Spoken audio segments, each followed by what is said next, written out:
जो इंसान बोलता है। एक राजा का लड़का था। संयोग से महाराज उस राजा पर एक ही लड़का था और बचपन से उसको इस बात का ज्ञान हो गया कि जो बोलता है वो मारा जाता है। महाराज ऐसी मन में धारणा करके वो बालक किसी से बात नहीं करता, किसी से कुछ कहता नहीं है। अगर उसको भोजन करा दिया जाए तो भोजन कर लेता है, अंततः महाराज भोजन के लिए भी नहीं कहता। राजा को इस बात की बड़ी चिंता रहती थी। कहता था, भगवान तुमने हमें एक पुत्र दिया, वो भी ऐसा दिया जो कुछ बोलता नहीं है। लेकिन बचपन में तो ये रुदन किया करता था, अब क्यों नहीं बोलता? राजा ने उस बच्चे पर इनाम रखी कि इस बच्चे को अगर कोई बुलवा दे तो मैं उसे मुंह मांगी इनाम दूंगा। महाराज काफी लोगों ने प्रयास करके देखा, लेकिन वो बालक बोला नहीं।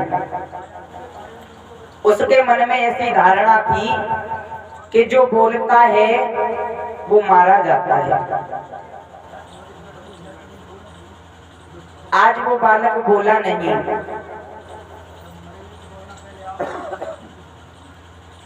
महाराज का एक मंत्री था, उसने सोचा क्यों ना मैं ये काम करके देखूं। मंत्री ने कहा, महाराज मैं राजकुमार को थोड़ा वन में भ्रमण कराने के लिए ले जाता हूँ, शायद मेरा प्रयास सफल हो जाए और छोटे राजकुमार बोलने लग जाएं। राजा ने कहा, जैसी तुम्हारी इच्छा। आज मंत्री चला और वन में भ्रमण कराने लगा उस बच्चे को। महाराज वन में जाकर के उस बच्चे ने एक ऐसा दृश्य देखा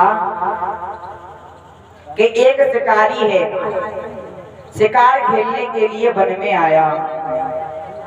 हाथ में तीर और धनुष चढ़ा करके देख रहा है कि अगर कोई वन में पशु पक्षी मिले तो उसका शिकार।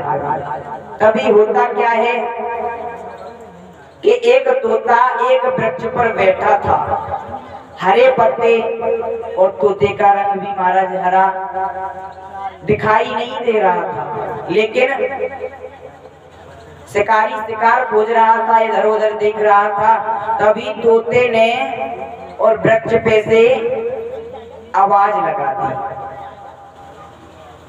उस आवाज को सुनकर के शिकारी ने तीर और धनुष लिया और सीधा तोते के निशाना लगा दिया, और निशाना लगते ही महाराज तोता जमीन पर धराशायी हो गया। आज उस ऐसा दृश्य देखा उस बच्चे ने तो एकदम से बोला कि और बोल ले, और बोल ले। और जैसे ही ये शब्द उस बच्चे के मुख से उस मंत्री ने सुना तो मंत्री एकदम से खुश हो गया। कहने लगा, अब तो महाराज से मुंह मांगा वरदान प्राप्त होगा।